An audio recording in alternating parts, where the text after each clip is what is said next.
Joining us today on the Daily Dose is a guy that we usually bring in to talk March Madness, talk college basketball, talk the NBA.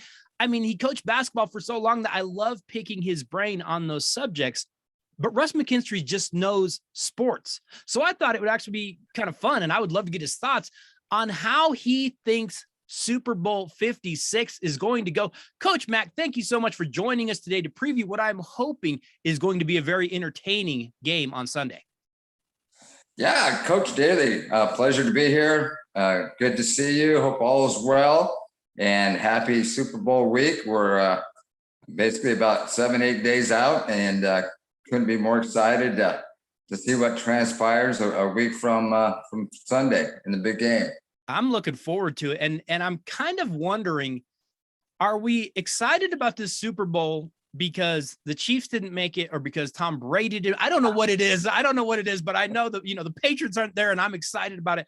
I'm really looking forward to this game. I want to jump into some NFL stories, but I got to ask you a question.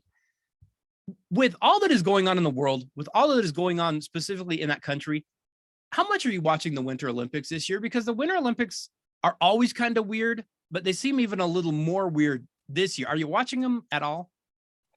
Coach, this is the probably first ever time I have absolutely zero interest in the Winter Olympics.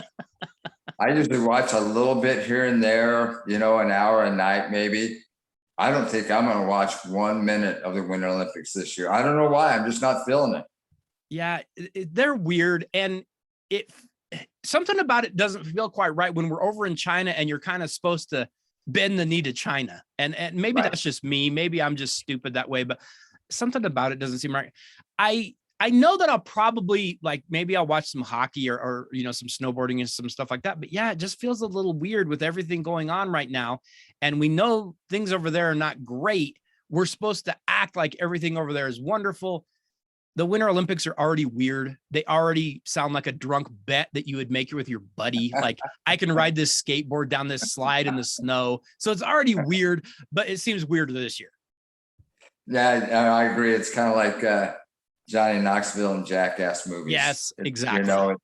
Riding snowboards on railings and doing backflips and who can kill who. And I think you're right. China's kind of weird right now. It's awkward. And then, what's going on with Russia, Ukraine, and Russia and China are buddy now. And I don't know, just something about it. I'm just not too excited about it this year. Right. And then, the opening ceremonies are on last night, and all you can see are people's eyes. And I'm like, is this what I tuned in to see? Was just masked up? I don't know. I think they're going to have really, really bad ratings this year. On the other side of that, Coach, the NFL this year was absolutely incredible. Primetime games were amazing. And after that initial wild card weekend, which I think that's just kind of luck of the draw. I don't think it was necessarily a sign of that the wild card changes are going to be bad. I think you just happen to get some weird games this year. But since then, every single game in the NFL playoffs was incredible. Parity is awful, and it is also the greatest thing ever. Yeah, no, I agree. Probably the best playoff season maybe ever. I remember certain games from years past going way, way back. But as a whole, it just doesn't get any better. I mean, they were just unbelievable games, unbelievable finishes, and so much fun to watch this year.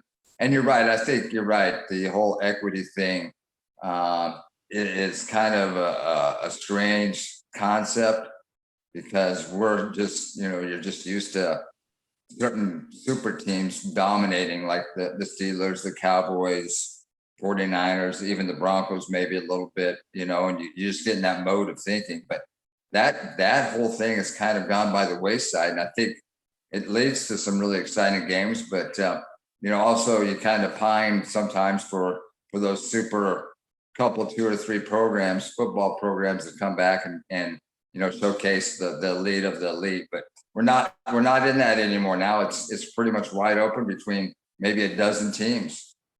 It is. And like you said, we don't get the super teams anymore, but any given week, you can literally see anybody get beaten. And I think that's really, really good for the sport. The ratings are through the roof. The NFL is rolling. Coach, while the NFL is killing it, we got to talk about some controversy that they did have over the last week or so when fired Miami Dolphins coach Brian Flores decided he was going to sue the league and a few specific teams, saying he didn't get a fair shake when it came to the hiring process. He says the league is biased against him because of his race. Now, I have some questions about his thought process.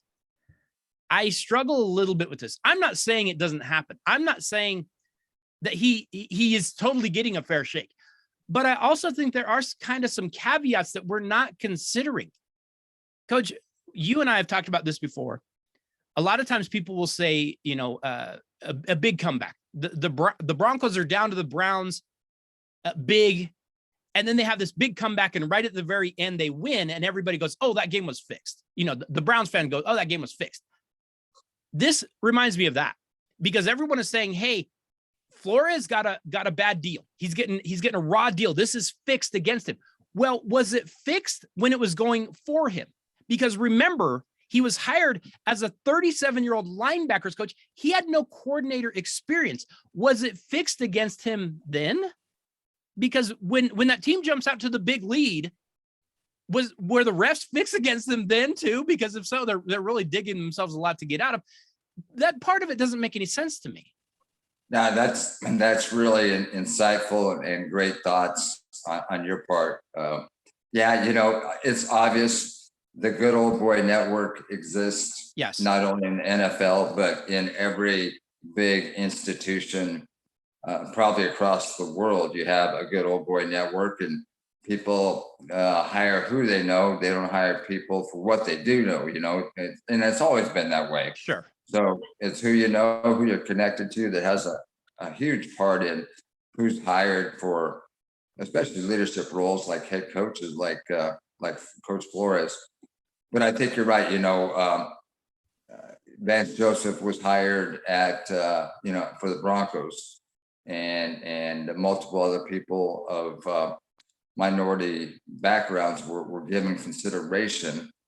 So when you start listening to the allegations, I think all we want from those people that make those allegations, we respect them, we have empathy for them, but please show us concrete evidence of why you're saying what you're saying. Otherwise, I can't take you seriously.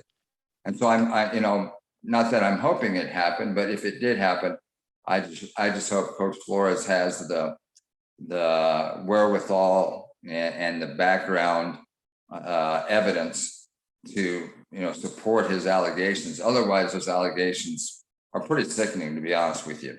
Some of the things that were said, those are career ruining type allegations, defamation type allegations that are very extremely serious. So he better have evidence, and if he does, I just hope he brings that forward and proves his consideration of why he feels the way he does. But and we've always talked, Coach, the truth probably is somewhere in the middle. It's not as bad as what he's making a statement about, but there's probably some type of small truth to it at minimum. So it'll be fascinating to see how this plays out, but it's just the way of the world right now. We just have so much of this he said, she said, or he said stuff going on.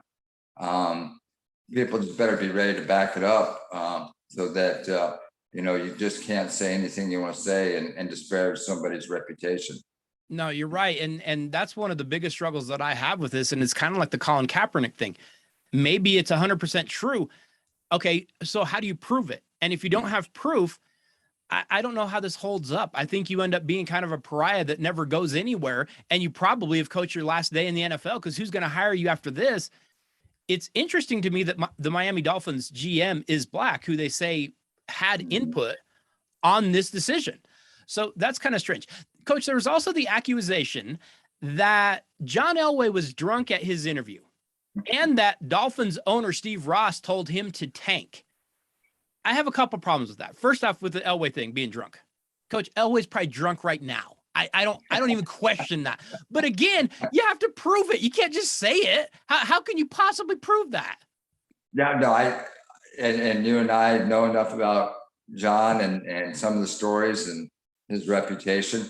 I think John has the ability to conduct business being a little bit snockered, Right. So I don't doubt that. No. And the fact that he had to fly in, late at night from Denver into Providence, I'm sure he had a couple of cocktails on the flight in. So, yeah, I mean, that I understand, but I think that, like we've said, it's probably the way the Broncos have been conducting business for 5 years or so. Yep. That's just part of the routine. So, yeah, I don't know. I'm not sure where that's all going to lead, but again, some really heavy duty allegations. Coach, I've been hearing, especially from ESPN, and I've been hammering ESPN here on the Dose a little bit lately because I think they, you and I have talked about this. I think sometimes they deal in emotion. I don't think they deal in reality. I don't think they deal in logic. I know guys like Stephen A. Smith get on there and they say, Steve Ross told this guy to tank. They told him to tank. This is the integrity of the game. You can't fool with the integrity of the game. Coach, Stephen A. Smith covers the NBA. Are you really going to talk about the integrity of the game and just bring up the NFL and when they do it, but not when your league does it every year, all the time? This stuff is silly.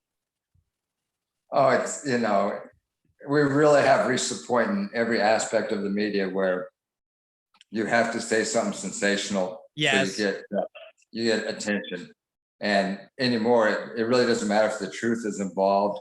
It's just a matter of shock value. And you're right. I think ESPN, CNN, Fox, whoever, that's the way they operate anymore. Yeah. It's so competitive. Advertising dollars are at stake. They just say whatever they have to say to get the money in the door.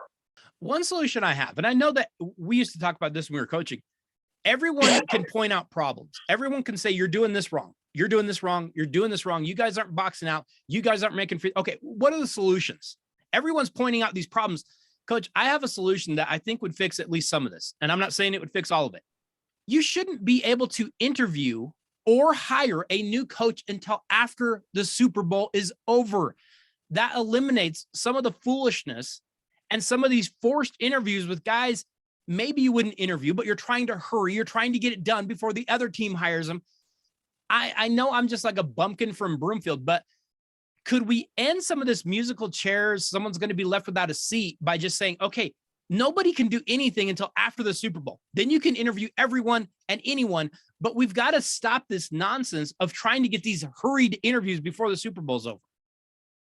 Oh, you're so right. I mean, it's complete nonsense, the way they operate.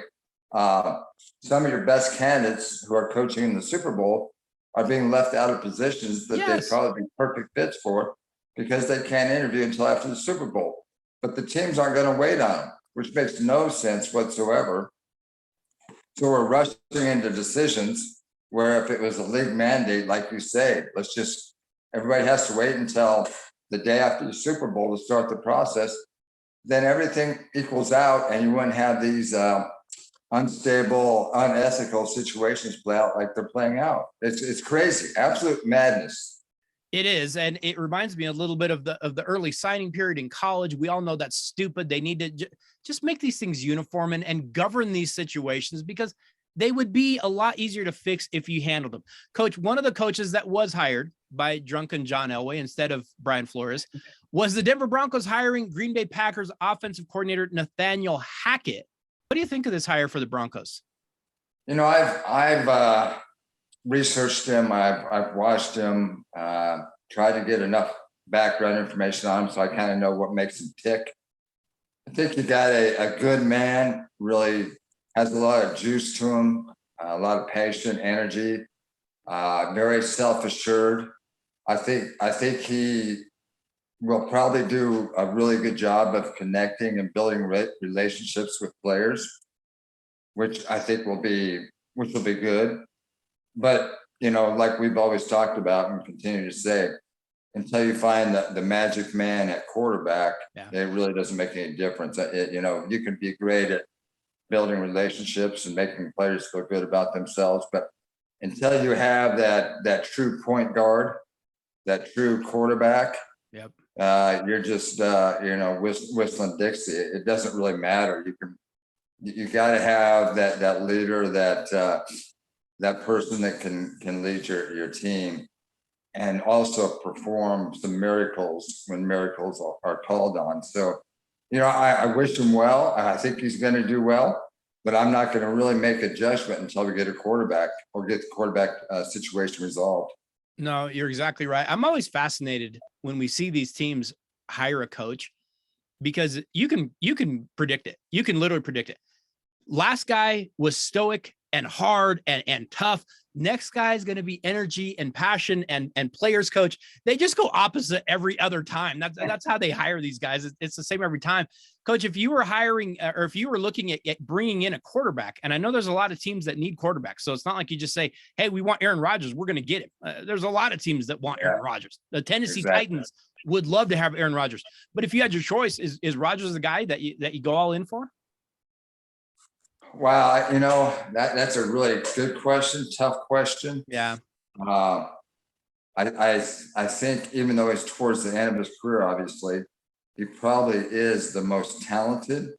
He's also probably the most quirky from what I've seen. Very much. And drama tends to follow him. And, if you look at his ability to get his team over the biggest hump and into the Super Bowl, you could question whether, he has that ability in some respects. Yeah.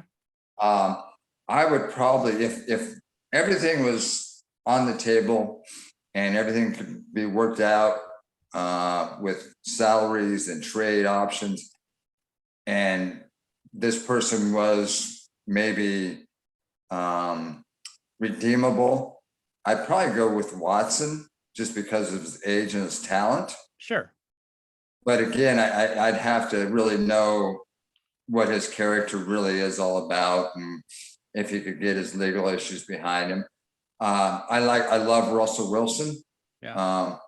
I wouldn't mind him. I don't want Jimmy Garoppolo. Nope. I guarantee you that. I don't trust him. I think he's maybe a slightly better version of Drew Lock, but not much better.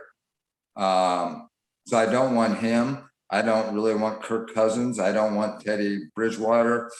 I hope we can make a play to get a big time quarterback. But you're right. I mean, Pittsburgh, Tampa Bay, you go on and on. Yeah. Tennessee, there are a lot of teams that want quarterbacks right now. So it's not going to be as easy as what people think. I don't think. No, it isn't. Coach, speaking of quarterbacks, we're starting to see that previous era kind of move out, and Tom Brady retired. And there's no question he's the most decorated quarterback of all time. He has all the Super Bowl rings. He has all the awards. He has all the stats. Coach, I struggle with the whole greatest of all time argument, because I think it's unfair. If you put Brady back in Elway's Bronco days, that outcome might be real different. You put Dan Marino into that situation in New England, and he might win 6 bowls too. He might win more. So I always struggle with that greatest of all time quarterback argument. Most decorated, no question. Greatest, we can talk about that, because I don't know about that. No, I agree. The NFL right now, and has been for about the last 10 years, is totally different than the NFL, the 80s and the 90s, 70s, 80s, 90s, the modern football area. Totally different game, totally different rules, totally different way of building your roster, free agency and salary caps and the amount of money that's involved. So it really is. And it's like Michael Jordan will always be the greatest basketball player to me. Yeah. And that's because of the eyeball test. Right.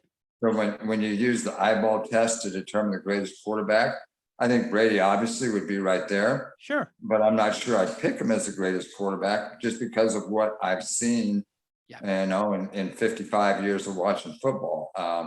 There's just certain athletic situations and other things that come into play that Tom Brady definitely wouldn't even be in the top 10. So, yeah, it's a great debate, one you can't win or lose, really, but It's fun to debate, but I don't think you can really make a determination. Does it surprise you that Brady went out like this? I mean, Elway and Peyton did one up him on that final game. I was a little bit surprised. I thought he would come back and try to get one more. I'm still not fully believing that he's totally out. I could totally see him come back just to spite Adam Schefter. Yeah, Shefty made a mistake. Obviously, that was a bad one. Yes, he did. Yeah, and I'm with you. I could see him mid-June thinking, you know what? I miss it. Yep. Sign me up. Where can I play 1 or 2 more years? Because obviously he could, and he didn't go out on top like Elway did. Yeah, it won't surprise me. It'll be interesting. He's kind of like Peyton Manning. Yeah. He's so talented. He has so many options. He can live anywhere he wants to. He can do anything he wants to. He has the money to do anything he wants to do.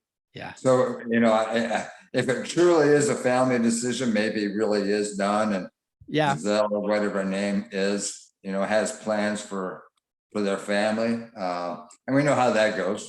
Sure. Sometimes mama knows best and determines what's going to happen. So maybe it's a simple thing. Giselle's ready to move on with a different aspect of their life, and they have some really cool plans ahead. I don't know. Yeah, you might be right there. If she said it, then he can argue all he wants. He's not winning that argument. We know that. That's right. Coach Brady is. That goes. Yes, we do. You're going to lose every single time because if she's not happy, trust me, right, you're not happy either. So you better do whatever you have to do. Coach Brady is gone.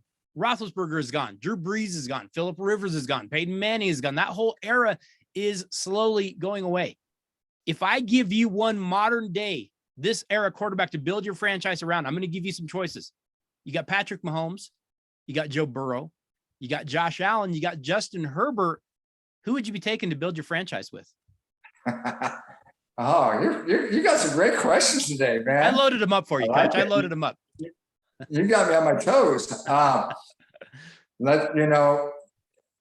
I would say 6 months ago, I would without a doubt have said Mahomes. Yep.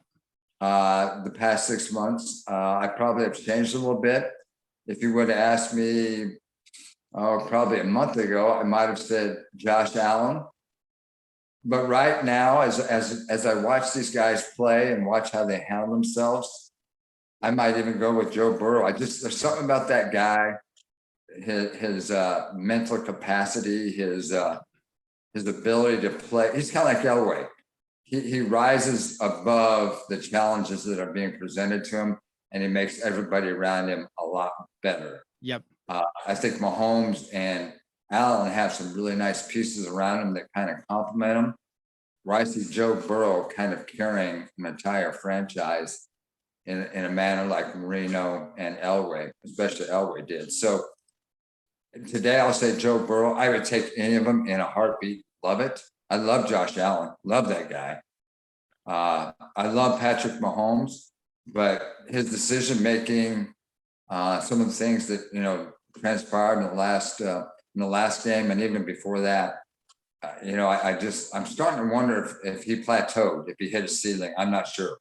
Yeah, I could see that too. And one of the things I look at when I'm looking at these guys, if you're only getting by on your physical, or you're only getting by on the pieces around you, what happens when you don't have those pieces? What happens when that physical starts to fade? So Joe Burrow makes a lot of sense for that very reason. I think Josh Allen, he might just be that guy. Allen might just be that tough kid, doesn't care, gonna find a way to get it done. And hey, he did everything he could have this last year.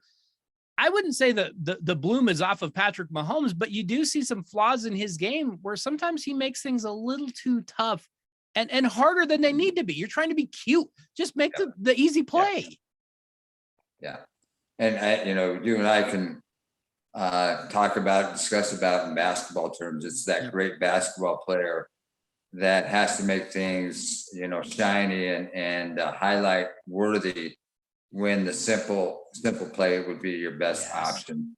So he has a little bit about that. I think he'll probably come back to making really sound decisions and cutting out some of the nonsense that took place this past season. But if he doesn't, they're gonna have some problems, because they're gonna run into salary cap issues eventually, and all those guys are gonna have to be paid, and they're gonna have some tough decisions that he won't have, the surrounding core that he's used to having. Yeah, and that's going to start hitting even this next year, because their free agent list is big. They're going to have a lot of tough decisions to make. So we might get to see a different side of Patrick Mahomes here in the next couple of years. We're going to have to see, is he really that guy, or has he kind of been getting away with just having so much talent around him? Okay, Coach, I want to start drilling down on this Super Bowl matchup. I'm excited about it. Like we said, no Patriots, no Belichick, no Brady, no Chiefs. I'm excited for this Super Bowl. I thought it might be kind of interesting to kind of look at it from the standpoint of almost scouting this game like we did. You know, when we used to scout together, a lot of times we would look at strengths, we would look at weaknesses, and we would say, how can we get this team to do what they don't like to do? How can we not let this team do what they like to do? So I wanted to kind of take a look at it from that department. Coach, the surprising Cincinnati Bengals, they come out of the AFC. They beat the Kansas City Chiefs, the Tennessee Titans, and the Las Vegas Raiders in the postseason. They had to go on the road to do it. They have young quarterback Joe Burrow, just seems cool beyond his years. They have some really talented targets for him to throw to. You've got Jamar Chase, you've got T. Higgins, you've got Joe Mixon out of the backfield. But the Bengals defense really impressed me against the Chiefs. They held the Chiefs offense to just 83 yards in the second half of that championship game. What are you looking at from Cincinnati just as a whole? Is it just Joe Burrow and everybody else, or are you impressed with another aspect of them? No, I think you're right. Yeah, Joe Burrow is pretty incredible, especially with the way the offensive line has performed, and it hasn't played very well, and they're still getting it done. Jamar Chase is very, very special. Mixon is very underrated. You know, and they have a good scheme. I think Zach Taylor as a coach is a really, really good head coach, especially for a young head coach. You know, I think he's 38 years old, but you know, and I hated the Huskers growing up, but I even enjoyed watching him play at Nebraska. I thought he was a pretty cool, collected, smart, intelligent guy. So I think his characteristics have rubbed off on the team. I think they're very resilient. They handle adversity. They don't panic. And I really like that about that. But I think you're right. I think the thing that you really don't acknowledge is how good their defense is, especially their defensive ends. You know, that Hendrickson and the Hubbard, they're two outside defensive ends. You know, those guys are real. They're legit. And they're not, you know, nationally known, you know, superstars. But man, they rise to the occasion, and they seem to make plays when plays are needed the most. Their defensive backs are really solid and always in position and never out of position. So yeah, I think what has gotten them this far, besides just steady play quarterback and smart play quarterback, is a defense that, you know, bends a little bit but doesn't break, and just keeps you in ball games until things, you know, turn positive for the offense. And then you throw in that rookie kicker of theirs. You know, he's amazing. I mean, that guy is legit. So, you know, you've got a good special teams unit based on his performance, and then a defense that probably is better than people give credit for. And then you got kind of the Joe Montana-like play quarterback from Burrow that means success. They don't beat themselves. Yeah. And that might be the biggest key for them, is they have found ways to not beat themselves. They keep it close. Sometimes they have to grind things out, but they find a way. Yeah. Coach, they'll be facing the Los Angeles Rams, a team that doesn't have a ton of weaknesses. The Rams beat the Arizona Cardinals. They beat the Tampa Bay Buccaneers and Tom Brady, and then they beat the San Francisco 49ers in that championship game. Quarterback Matt Stafford, he has a cannon for an arm. He's been wishing for a good place to play. He finally got it. Wide receiver Cooper Kupp might be the best wideout in the league. And Odell Beckham Jr. is proving he still has quite a bit left in the tank. And then you have that defense, Aaron Donald, Von Miller, Jalen Ramsey. They are stacked. They are loaded. What stands out to you about that Rams team? Well, you know, we were mentioning some of the super teams of the past, and they have the talent that represents a super team. You know, they're definitely the most gifted team in the NFL. And it's no surprise that they're playing for the Lombardi Trophy. I mean, they should be, with what they've done with the roster and how they've constructed it. And you're right. You know, Matt Stafford is kind of languished in Detroit, and And you could tell he was really talented, but nobody really took the time to really care about what he did because he's in purgatory there in Detroit. But get him out of purgatory. He's a pretty legit quarterback, and occasionally make a boneheaded play, but his arm talent is significant, and he's the pride of Georgia. They love him here, so he's a cultural hero here in Georgia. So I think he's a good quarterback and a Super Bowl worthy winning type quarterback. And then you throw in that defense that they've constructed. They should win it. They're favored to win it. Yeah. I guess we'll talk about that maybe later, but yeah, they're very, very solid in every area when it comes to the talent. Coach, when we used to scout, we would look at teams and we would say, who have they played? How has their schedule gone? Are they playing the big dogs? Are they beating the big dogs? The Rams' strength of schedule through the year is in the top 5. The Bengals is down around 25. But when you look at their playoff path, the Bengals had to go on the road. They had to get some things done on the road. It was a little bit tougher. The Rams, to me, played more physical opponents. That would give me at least a little bit of an edge in favor of the Rams. How would you look at their strength of schedule? Yeah, no, I think you're right. They played a schedule full of very physical teams, starting with the 49ers that they had to beat to get to the Super Bowl. And, that style of football is very conducive to winning championships because, it's kind of like basketball. If you're going to win it, you got to attack the rim. You got to be physical in the paint. And to win a Super Bowl, you got to be physical, offensive front, defensive front line. So, they've weathered those storms, those battles to get where they're at. Where Cincinnati has definitely shown some leaks in, especially the offensive line, where Joe Burrow gets sacked 9 times, you still win a football game. That's almost unheard of. Yeah, and you're not gonna win a Super Bowl game, I would think. Very unlikely if you don't really step up the standard of play at the offensive line for the Bengals. So, I think, and someone like Cooper Kupp, who again is very, you don't hear much about him. He's kind of come out of nowhere, but that guy's amazing. And Odell Beckham, we know how athletic and amazing he could be. The only thing that you wonder about, like with any super team, when you get to the big moment, will selfishness and greed take over for those that want the limelight shown on them, and that's more important to them than the end result of winning. You always run that risk when you have these multi-talented superstar teams that, all of a sudden they change their personality based on the circumstances. You would hope that would not happen, especially with professionals. You see it happen with college players and especially with high school players, where they try and do too much or try and do things that they typically wouldn't do. If they don't do that, I think they're going to win. I think they're going to win pretty easily. But human nature sometimes takes over and strange things happen, as we know. Coach, when you look at these two quarterbacks, it's hard not to cheer for both of these guys. We already talked about Burrow, doesn't get too high, doesn't get too low. But, watching him against the Chiefs, you brought up John Elway. I didn't think Burrow played that well against the Chiefs. I thought he was okay. I thought he missed some open throws. I thought he was a little bit gun shy because he had been hit so many times that previous week. But like you said, he raised the play of those around him.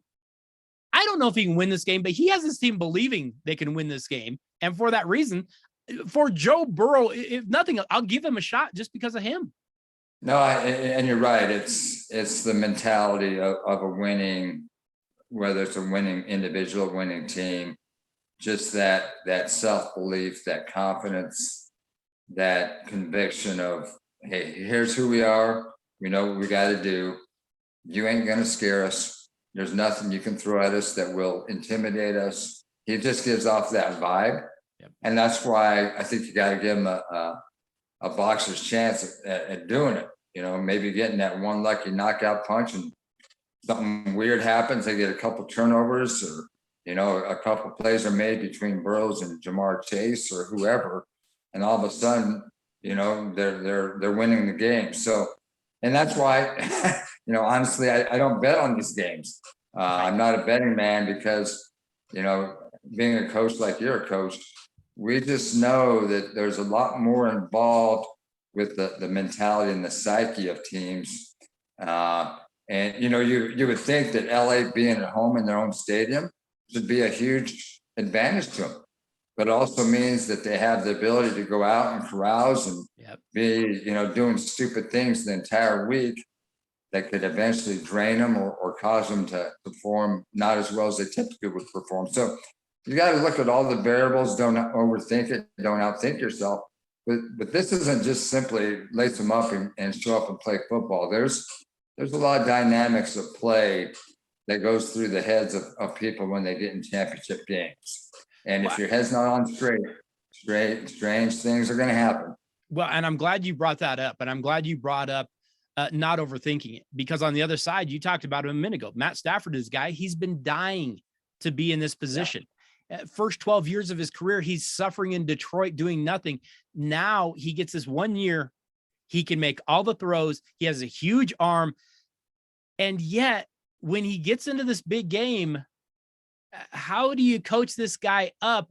Hey, it's another game. We all know it's not another game. Coach, what are you saying to Matt Stafford as you go into this game? When I went through my 25 years of being a head coach, I finally figured out some things, especially when it came to the playoff time, Coach.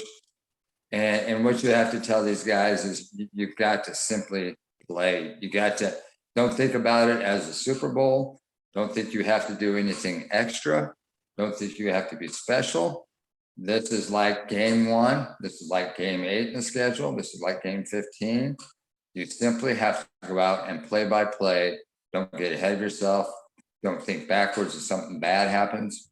Get rid of the mistake. Don't dwell on it. And definitely don't think about what the celebration is going to be like at the end of the game after you win. Right. You simply have to go play as if, you would play any other game. And if you have that mindset, you're going to be okay. But like you said, Stafford, if it gets antsy, wants to prove that, hey, I deserve to be here all these years, but I was with a lousy team. I'm going to show you what I'm all about. I'm going to take this game over. I'm going to throw for 400 and 4 touchdowns. When you start thinking that way, man, things can backfire and go south in a quick way. So it's all about a mentality. And you got young coaches, McVay and Zach Taylor. Do they get that? Or are they trying to make a name for themselves and trying to put in some masterpiece of a game plan where they don't need to? Just do what you do and let the best team win. And we're just going to go out and execute what we do and play our asses off, and like we do every week, where there's nothing that we have to do different to win this game. If they approach it that way, it should be a great game, but it'll be interesting. That's what's fascinating about sports. You just don't know. These guys aren't robots. Who knows what's going through their heads? Who knows what kind of week they had? Who knows what they're planning in the future? And if guys can't stay present in the moment, strange things start to happen. Yeah, you're exactly right. Coach, let's break this game down just a little bit, and we'll kind of roll through some scenarios that we're going to see in this game. When we are looking at the Bengals offense versus the Rams defense, Coach, the Bengals love that big play. Burrow loves to throw the ball deep, let his big wide receivers go make a play on the ball. I believe that if he is able to throw those deep balls, and we know to throw that deep ball, you've got to take a deeper drop, takes a little more time in the pocket. That pass rush is going to be a problem. If he's able to throw those deep balls, I think Cincinnati has a chance. I believe that the Bengals have an advantage throwing those deep balls in a way, because while the corners for the Rams are very good, I don't have a ton of faith in their safeties. I mean, Eric Weddle, they went and got him off the unemployment line, and he's starting.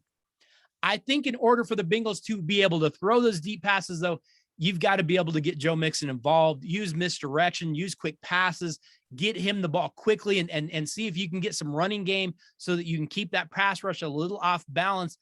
If you can do that, then you can let Burrow throw those deep passes, and then that offense might have some success. No, I think you nailed it. That's exactly what I would say too. Mix in some short passes, screen plays. Make sure that Mixon's getting opportunities to have a decent game, and be patient. And then take it. The key will be when you get your opportunities, if you set it up correctly, and I think they will. do you connect on those big play opportunities? Yeah. If you do, you'll be right there, and you might be able to sneak one out or steal one from the Rams. If you don't take advantage of those big opportunities and instead you get sacked or intercepted or don't connect on a pass, then I'd be very worried if I was the Bengals, because you're not going to out talent the Rams. You're not going to physically dominate them. You're not going to out scheme them. They're well coached. So you better just go with your game plan, what got you to the big game in the first place. But you just better take advantage of those maybe 4 or 5 opportunities that you're going to get. And if you don't, then you're in trouble. Yeah. And here's the bad news for that Bengals offense. Coach, I've watched that offensive line. They're really bad. That right side especially is really bad. They hit it a little bit against the Chiefs. Hey, the Rams are a different animal, though. Aaron Donald is maybe the scariest man in the NFL. He can dominate a game, and he can do it inside or outside, which is even scarier, because you can step up away from that edge rush. When it's right in your face, you have nowhere to go. But it's not just Donald. They've got Leonard Floyd. They've got Von Miller. That defensive front is unlike anything the Bengals have seen so far in the postseason. It scares me. It should scare Cincinnati. I think for the Bengals to have a chance, I think this sounds bad. Joe Burrow is going to have to take some hits. He's going to have to hang in the pocket. He's going to have to maybe scramble a little bit. He might put himself in harm's way if they're going to have a chance, but that's kind of a scary prospect to do. No, I agree. I think, the ability to get out of the pocket when you're being pressured, make plays out of the pocket will be huge. If I was the Bengals, knowing what I know about Von Miller, I would draft a practice or a game plan where you attack him on the run and short passes. I mean, we know Von, awesome at rushing the passer, horrible at defending the run, horrible defending, passes out in the flat in his area. Yeah. He'll go out and catch a screen, pass that's to his side. He'll run it down, but he's really bad against the run. He doesn't really like playing against the run. He's not a physical. He's more of a speed rusher, as we know. So, but then you're right. They're so talented with Donald and Leonard Floyd and others that you better find a way to account, especially for Aaron Donald, if you're going to attack Von Miller's side. So, but yeah, I think you're right, Coach. There's going to have to be some special plays made by Mixon, Chase, and Joe Burrow, unscripted type plays, that aren't on script, that just happen to be made under extreme pressure. If they can handle that, then it'll be interesting. Coach, let's flip to the other side. I think Rams quarterback Matt Stafford has 2 of the best weapons in the NFL. We've talked about Cooper Kupp and Odell Beckham Jr. The Rams have a pretty good offensive line. It's not great, but it's very good. But that running game isn't scaring anyone. The Rams have Cam Akers in the backfield at running back. He's trying to play through injury. They had to go get Sony Michel out of the unemployment line too.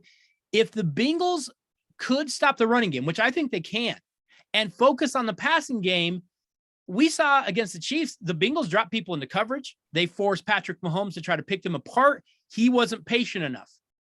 We have seen Matt Stafford get impatient, make some poor decisions, even throw some pick sixes. If somehow the Rams can run the ball, then I think this game is a blowout. But if the Bengals can stop them from running the ball, then I think this game gets a lot more interesting. Yeah, that's pretty amazing, Coach. I think we're thinking exactly the same way. We haven't even talked about this. No, I agree. If the Rams can run the ball, get some short dump passes, screen plays, and they can control that offensively, then I think you're looking at maybe a 21-point game in favor of the Rams. But if the Bengals can shut down any semblance of running game, not give up, first downs off short screen passes or quick outs, then I think you're right. Kupp, as good as he isn't gonna, just blow by you like a Tyreek Hill, or anything like that. He's just a great possession receiver. And Odell Beckham, who knows what you're going to get? You could get that, but you might get a shutout from Odell too. You never know. That's the problem with Odell. So yeah, it's kind of like, again, I'll go back to basketball. Championships are going to be won at the rim. You can be a great 3-point shooting team. You got to be able to shoot the 3, It's going to have balance. You got to get to the rim. You got to get to the free throw line. So if the Rams can have balance and they're successful, in their run game, short pass game, and they can open it up occasionally with some long passes, I just see them dominating this game. But if the Bengals have a way to stop a couple phases of those 3 phases of offense, then yeah, I think it'll be an entertaining game. Yeah, I think it could be. Coach, when you look at these two coaches, you look at Zach Taylor, who is obviously doing some things right. I know there's a lot of people that look at him and go, oh, he's just getting lucky by having Joe Burrow. He's obviously doing something right because he's getting a team that wasn't doing anything to now win games. And then on the other side, you have Sean McVay, who is supposed to be that genius. He's supposed to be that next level, that next era of intelligent coaches. Coach, sometimes I think Sean McVay outcoaches himself. And sometimes I think, like, when you look at that last Super Bowl they were in, I think he almost is too arrogant to make adjustments. My game plan was right. I'm not changing anything. I know what I'm doing. Who do you favor in terms of coaching in this game? I like that question. I always, when I watch athletic teams, no matter what the sport is, and obviously being a former head coach, I love to watch head coaches. And I look more at their nonverbal expressions and how they handle themselves, and look into their eyes and kind of try and guess what they're thinking and how they're operating. And again, that's why I go back to, there's something special about Zach Taylor. His ability to keep calm under pressure, his ability to think ahead of the game, not 1 or 2 steps, maybe 3 or 4 steps. His ability to stay true to what he feels is the best way to win ball games. I like that about him. Where I like Sean McVay, I really do. But I also see, that there are a lot of neurons firing when he coaches. Yeah. And occasionally he has that, oh crap, what do I do now? Or, oh crap, that didn't go like I thought it was going to go, and I just see Zach Taylor being maybe a little bit more evolved in his maturity level, his decision making, his leadership ability under pressure than McVay. So I think I'd give a little bit of a coaching edge over McVay to Zach Taylor. But then I'd also give the Rams quite a bit of favor in the talent department over Cincinnati. So, and in the end, we all know eventually players win games. You can coach it up a lot, but ultimately talent takes over. And I think McVay is enough of a good, solid coach, an innovative coach. And I think his players love playing for him. So I think maybe the advantage that Taylor has as a head coach might be minimized a little bit by some other factors.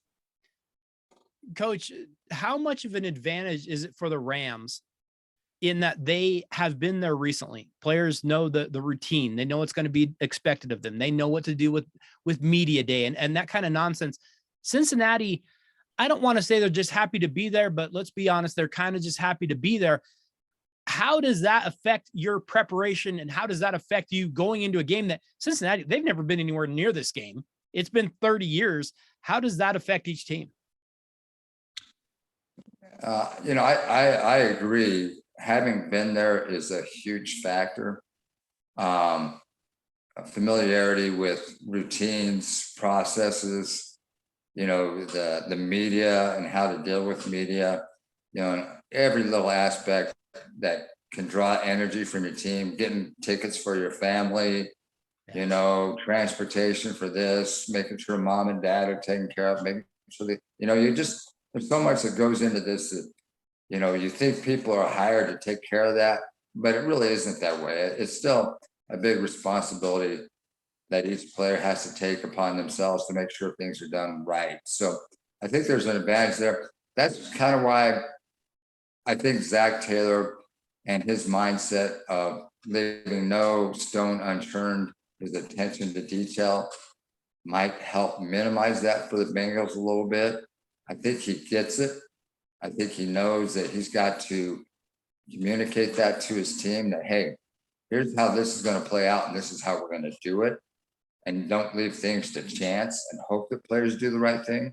I think he gets that. So I think that's going to help.